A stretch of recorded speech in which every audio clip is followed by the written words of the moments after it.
Hello. Welcome to our presentation. Today we will be learning about the circulatory system of the human body. Now let's see some demonstrators now. I see some marathon runners coming down from the hall. We just ran a marathon. Woo! They look sure sweaty. I think they just ran a marathon. Let's see what happens inside his body. Also, Oregon State sucks.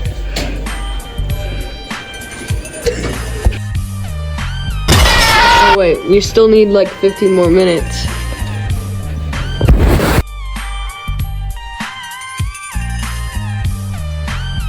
About the size of your fist and is located slightly left of center in your chest. Your heart is divided into the right and left side. The division protects oxygen-rich blood from mixing with oxygen-poor blood. Together, your heart and blood vessels comprise your cardiovascular system, which circulates blood and oxygen around your body. In fact, your heart pumps about 5 quarts of blood every minute, and it beats about 100,000 times in one day. That's about 35 million times in a year. Oxygen-poor blood, blue blood, returns to the heart after circulating through your body. The right side of the heart, composed of the right atrium and ventricle, collects and pumps the blood to the lungs through the pulmonary arteries. The lungs refresh the blood with a new supply of oxygen, making it turn red.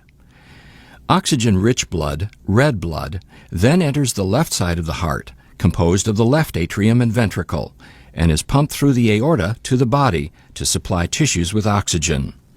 4 valves within your heart keep your blood moving the right way. The tricuspid, mitral, pulmonary, and aortic valves work like gates on a fence. They open only one way and only when pushed on. Each valve opens and closes once per heartbeat, or about once every second. A beating heart contracts and relaxes. Contraction is called systole, and relaxing is called diastole.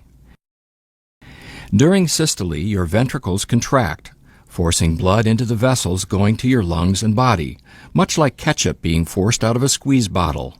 The right ventricle contracts a little bit before the left ventricle does.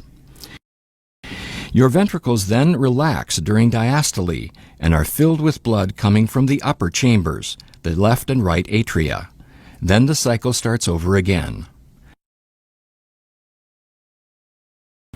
Your heart is nourished by blood too.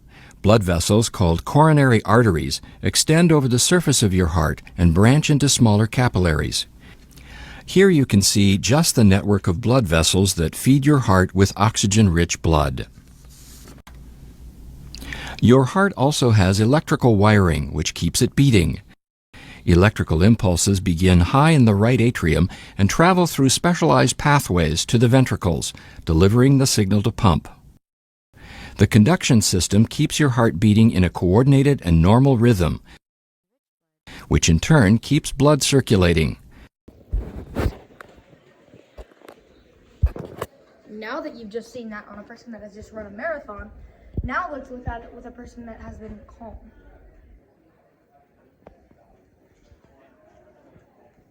This guy looks perfect. Let's see what his insides look like.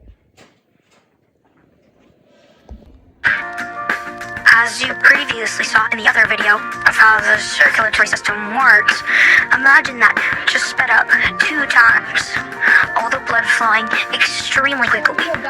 When you run a marathon, your heart pumps almost double the amount that it would pump normally, depending on how much you exercised. If you exercised an extreme amount, like a marathon, then it could possibly get to that point.